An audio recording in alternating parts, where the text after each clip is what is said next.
KSRTC bus scooty ಮುಖಾಮುಖಿ ಡಿಕ್ಕಿ, ಪ್ರಾಣಾಪಾಯದಿಂದ ಪಾರಾದ ಸವಾರ.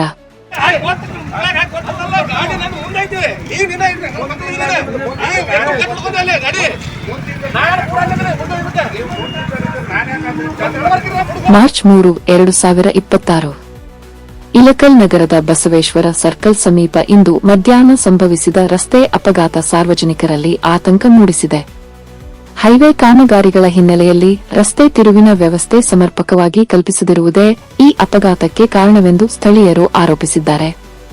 ಈ ಮೊದಲು ಹುನಗುಂದ್ ಕಡೆಯಿಂದ ಬರುವ ವಾಹನಗಳು ಬಸವೇಶ್ವರ ಸರ್ಕಲ್ ಬಳಿಯ ತಿರುವಿನ ಸಹಾಯದಿಂದ ನಗರದ ಒಳಗಡೆ ಪ್ರವೇಶಿಸುತ್ತಿದ್ದವು. ಆದರೆ ಈಗ ನಡೆಯುತ್ತಿರುವ ಹೈವೇ ಕಾಮಗಾರಿಗಳ ಕಾರಣದಿಂದ ನಿಯಮಿತ ತಿರುವು ಮಾರ್ಗ ಮುಚ್ಚಲ್ಪಟ್ಟಿರುತ್ತದೆ. ಆದ ಕಾರಣ ಕೆಎಸ್ಆರ್ಟಿಸಿ ಬಸ್ ಚಾಲಕನು ಬಸವೇಶ್ವರ ಶೋರೂಂ ಸಮೀಪ ವಾಹನವನ್ನು ತಿರುಗಿಸಲು ಮುಂದಾಗಿದ್ದಾನೆ. ಇದೇ ವೇಳೆ ಎದುರು ದಿಕ್ಕಿನಿಂದ ಬರುತ್ತಿದ್ದ ಸ್ಕೂಟಿ ಬಸ್ಗೆ ಮುಖಾಮುಖಿಯಾಗಿ ಡಿಕ್ಕಿ ಹೊಡೆದಿದೆ. ಡಿಕ್ಕಿಯ ತೀವ್ರತೆಯಿಂದ ಸ್ಕೂಟಿ ಸವಾರ ವಾಹನದಿಂದ ಕೆಳಗೆ ಬಿದ್ದಿದ್ದು, ಸ್ಕೂಟಿ ಬಸ್ಸಿನ ಕೆಳಭಾಗದಲ್ಲಿ ಸಿಲುಕಿದ ದೃಶ್ಯ ಸ್ಥಳದಲ್ಲಿದ್ದವರಲ್ಲಿ ಆತಂಕ ಮೂಡಿಸಿದೆ. ತಕ್ಷಣವೇ ಸ್ಥಳೀಯರು ಸವಾರನಿಗೆ ನೆರವಾಗಿ ಎಬ್ಬಿಸಿ ಇಬ್ಬರು ಚಾಲಕರ ನಡುವೆ ಉಂಟಾದ ವಾಗ್ವಾದವನ್ನು ಶಮನಗೊಳಿಸಿದ್ದಾರೆ. ಅದೃಷ್ಟವಶಾತ್ ಈ ಅಪಘಾತದಲ್ಲಿ ಯಾವುದೇ ಪ್ರಾಣಾಪಾಯ ಸಂಭವಿಸಿಲ್ಲ.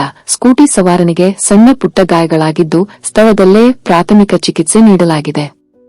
ಹೈವೇ ಕಾಮಗಾರಿಗಳು ಆರಂಭವಾದ ಬಳಿಕ ಇದೇ ಪ್ರದೇಶದಲ್ಲಿ ಇಂತಹ ಅಪಘಾತಗಳು ಮರುಕಳಿಸುತ್ತಿವೆ ಎಂದು ಸ್ಥಳೀಯರು ದೂರಿದ್ದಾರೆ.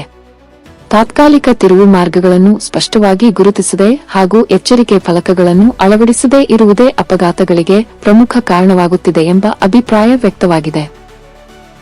ಮುಂದಿನ ದಿನಗಳಲ್ಲಿ ಇಂತಹ ಘಟನೆಗಳು ಮರುಕಳಿಸದಂತೆ ಸಂಬಂಧಿತ ಇಲಾಖೆ ಹಾಗೂ ಕಾಮಗಾರಿ ನಿರ್ವಹಣಾಧಿಕಾರಿಗಳು ತಾತ್ಕಾಲಿಕ ತಿರುವು ವ್ಯವಸ್ಥೆಯನ್ನು ಸರಿಪಡಿಸಿ ಅಗತ್ಯ ಎಚ್ಚರಿಕೆ ಫಲಕಗಳು ಮತ್ತು ಟ್ರಾಫಿಕ್ ನಿಯಂತ್ರಣ ಕ್ರಮಗಳನ್ನು ತಕ್ಷಣ ಜಾರಿಗೆ ತರಬೇಕೆಂದು ಸಾರ್ವಜನಿಕರು ಆಗ್ರಹಿಸಿದ್ದಾರೆ. ಸಾರ್ವಜನಿಕರ ಸುರಕ್ಷತೆಯನ್ನು ಗಮನದಲ್ಲಿಟ್ಟುಕೊಂಡು ಹೈವೇ ಕಾಮಗಾರಿಗಳನ್ನು ವೈಜ್ಞಾನಿಕ ಹಾಗೂ ಸುರಕ್ಷಿತ ರೀತಿಯಲ್ಲಿ ನಿರ್ವಹಿಸುವುದು ಅತ್ಯವಶ್ಯಕವಾಗಿದೆ.